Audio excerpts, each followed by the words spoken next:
On the city's faded streets, where gleaming buildings rose like giants of glass and concrete, a stark contrast marked the divide between the lives of those who had and those who struggled to survive.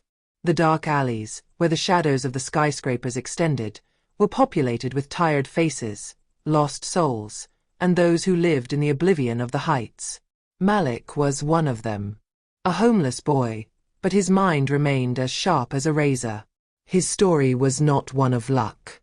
It was a story of survival, of twists of fate that had caused him to be born on the street, an existence punctuated by the search for food, warmth, and a place to sleep. Yet despite everything, he never lost his sharp gaze. A look which, over time, had allowed him to decode the nuances invisible to the eyes of the majority. The street, the solitude, the poverty had refined his sense of observation, giving him a rare power, that of perceiving things hidden behind social masks. Malik did not need to be rich to understand the intricacies of human relationships. Sometimes, a single hand movement, a posture, a little sideways glance, was enough to decipher the very essence of a person. He had seen hundreds of them, these impassive faces of people who passed without seeing him, these inaccessible figures that he encountered every day in the city, whose wealth seemed to exempt them from suffering. But that evening, he felt a strange energy in the air. He stood there, near a five-star restaurant, a place his eyes had never passed, barely daring to touch its golden facade with his gaze. However, the moment he saw the couple enter, he knew that something decisive was going to happen. Richard Winthrop. This name rang like a gong in the business world. A renowned billionaire, the one whose decisions shaped the economy, who dictated the future of businesses, and whose shadow stretched across an entire country. At his side, Isabel, his wife, a cold and distant, almost unreal beauty. She was the epitome of perfection in this world of luxury. Cold as marble, calculated, every movement of hers seeming to come from an invisible script that she followed with surgical precision. Together, they formed what the city respected and envied. A power couple, a mobile empire. As the couple entered, Malik observed the scene with particular attention. He didn't usually hang around these places, but something had drawn him here that evening. Perhaps the air of mystery he had felt a few blocks ago. A presentiment. This couple, so seemingly perfect, had something unhealthy about them. Their beauty was frozen, their elegance almost too perfect. When they sat down at their table, Malik positioned himself discreetly behind a column, his eye fixed on them. He looked at them like a spectator, but with an acute, almost supernatural perception. He saw Isabel's gaze rest on the dish that the waiter had just placed in front of Richard. A slight smile appeared on her lips, but this smile was not that of a loving wife. It was a furtive smile, a smile of satisfaction. There was something about that gesture that made Malik's blood run cold. Like a known secret, a hidden pleasure that she savored in complete discretion.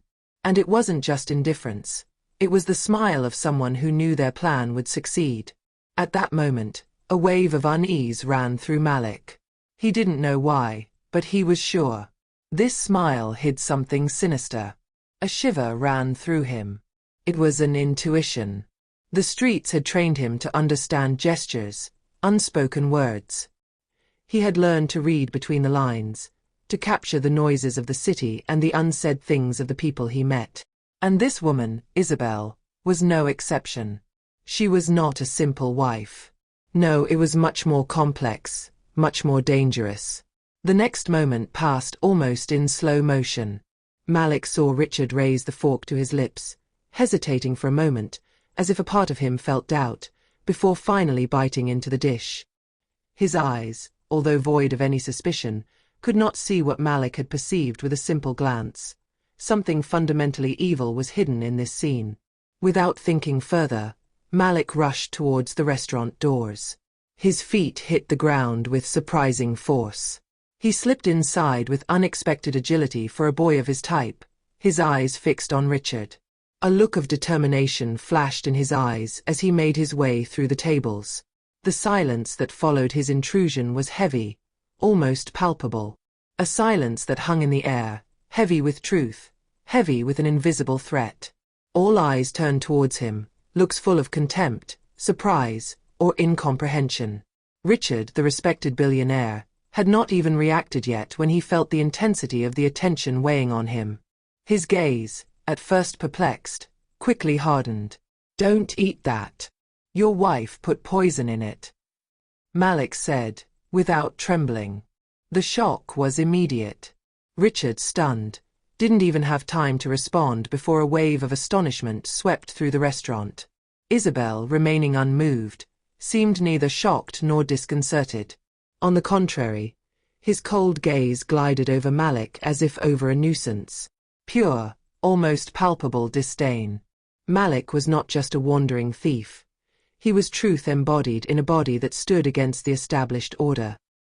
He had no fear of this man whose fortune ruled the roost, no fear of the intimidating looks of those who were there.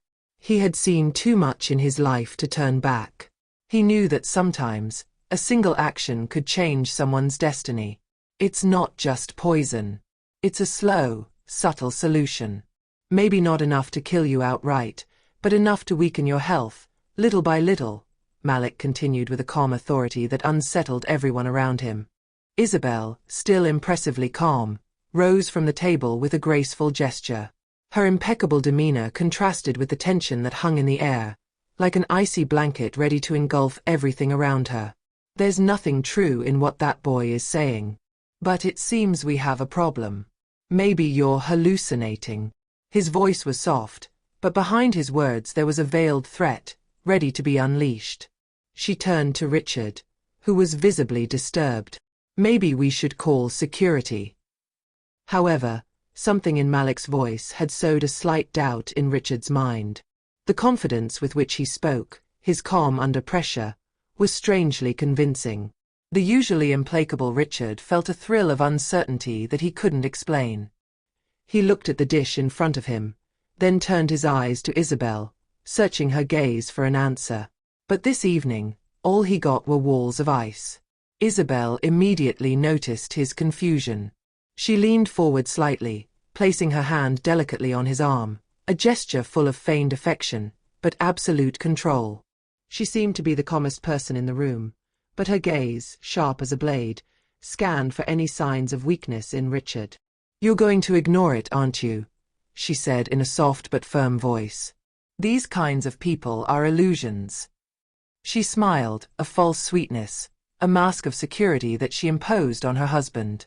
"Don't let this boy trouble you. We are above all that." Despite her reassuring words, Richard felt a strange feeling slowly eating away at him, a feeling he couldn't ignore. He looked back at the dish again, his eyes hesitant on the food he was about to eat. Was it just paranoia? Or was there a hidden truth in the boy's words? He was doubting, a weakness he wasn't used to showing. Malik, however, did not allow himself to be overwhelmed by the pressure of the situation. He knew that the truth carried a much heavier weight than the refined lies of a woman like Isabel. With a quick gesture, he moved a little closer to Richard, and with surprising discretion, he grabbed a small bottle from the inside pocket of Isabel's jacket.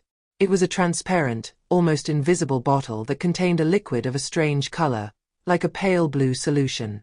"Look carefully, Mr. Winthrop," said Malik, in a calmer but resolute tone. "I'm just a homeless boy, but I noticed the details.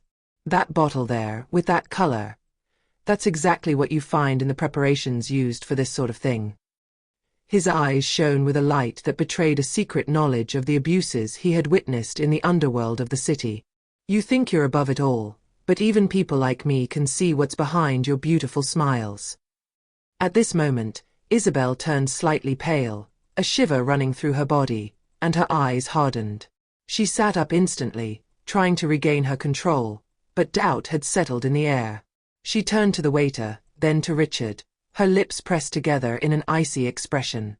"This boy, he's a liar, he's crazy," she said in a sharper tone than ever. "He has nothing to do here."